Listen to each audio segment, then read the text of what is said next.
Učesnik zadruge Zvezdan Slavnić priveden je u policijsku stanicu u noć između ponedeljka i utorka gdje je, kako se navodi, dao iskaz nakon što ga je nezakonita supruga Ana Ćurčić navodno optužila.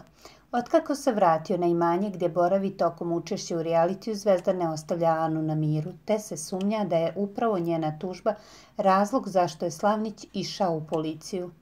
To je i dalje aktuelna tema u Beloj kući, pa se o njoj šapuće po ćoškovima.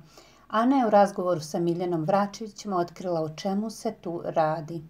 Sjećate se pred 2 nedelje, on je meni ovdje pomenuo neku bunu, kao ti ćeš meni da pokrećeš bunu. On zna za tužbu, ja sam to rekla javno u programu. Tužila sam i njega i nju za one laži da sam tukla decu i majku i ono što je pričao da sam varala muža, istakla je Ćurčićeva.